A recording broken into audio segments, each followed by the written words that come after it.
Hello everyone, I hope आप सब खुश होंगे और अपनी अपनी लाइफ में अच्छा कर रहे होंगे। पिछली वीडियो में हमने वॉट का मीनिंग डिटेल में समझा था।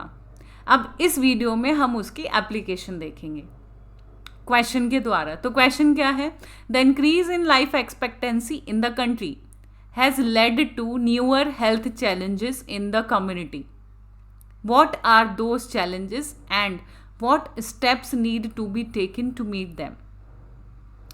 क्वेश्चन कह रहा है कि लाइफ एक्सपेक्टेंसी बढ़ने की वजह से हमारी कंट्री में या हमारी कम्युनिटी में नए नए चैलेंजेस आए हैं। अब वो क्या क्या चैलेंजेस हैं और हमको क्या क्या सॉल्यूशन उनके करने चाहिए।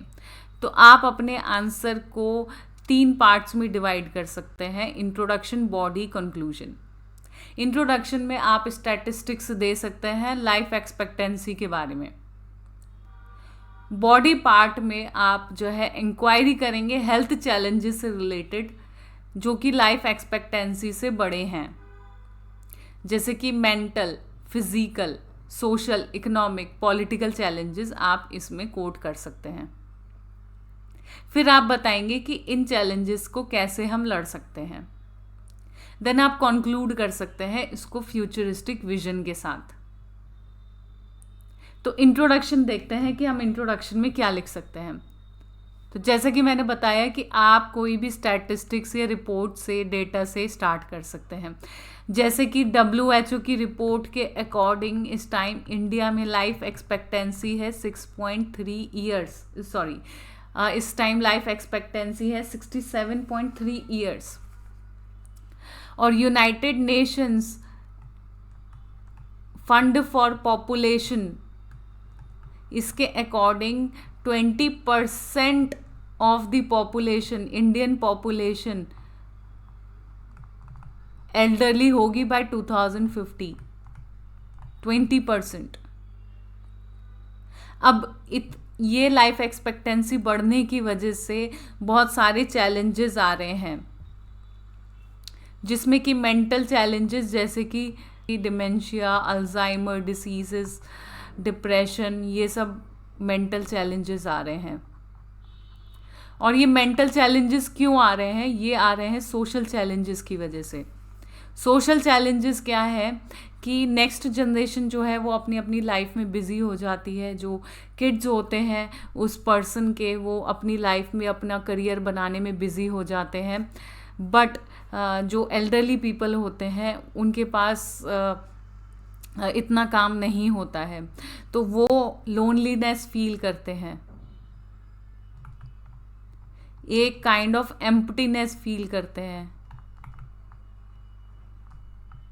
खालीपन, आइसोलेशन फील करते हैं, क्योंकि उनकी उम्र के बहुत कम लोग होते हैं उनके आसपास। तो इस वजह से मेंटल चैलेंजेस आते हैं।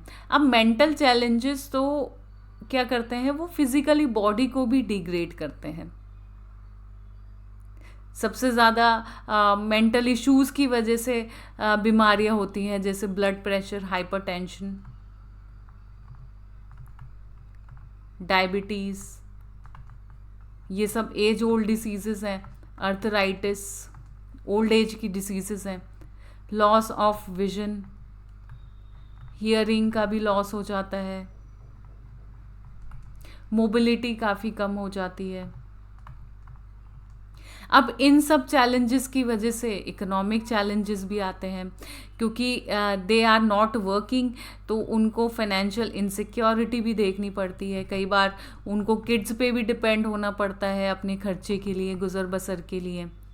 उसके अलावा डिजीज़ मैनेजमेंट में आउट ऑफ पॉकेट एक्सपेंडिचर हो जाता है।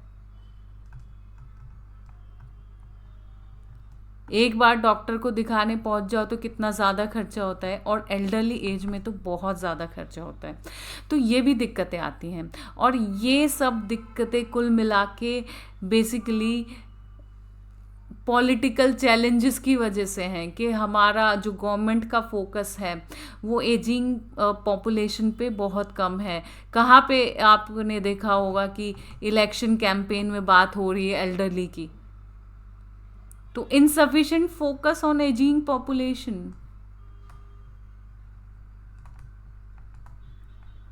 कोई पॉलिसी नहीं है हमारे यहाँ।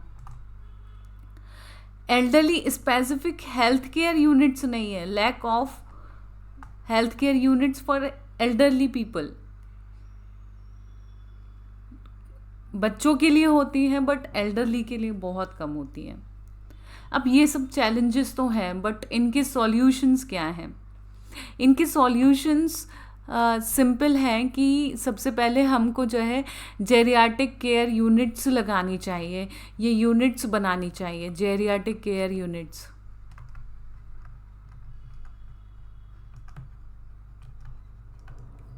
Health care units basically. फिर national policy on geriatric care, एक अलग से पॉलिसी होनी चाहिए जेरियाटिक केयर पे।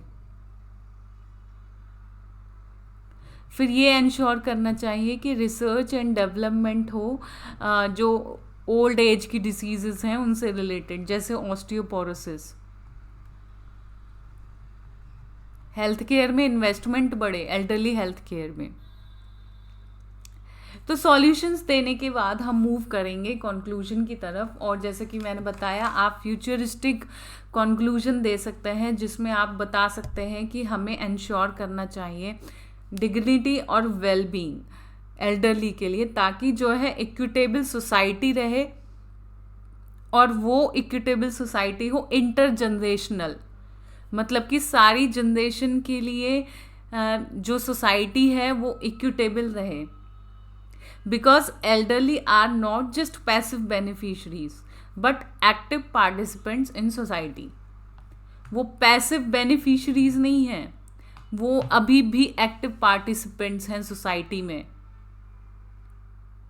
उनका एक्सपीरियंस कितना काम आता है जो नई जनरेशन है उनके लिए। तो ये था हमारा डिस्कशन वॉट के प्रैक्टिस क्वेश्चन पे। आई होप आपको काफ़ी कुछ जानने को मिला होगा। मैं हूँ मानसी गोयल, धन्यवाद।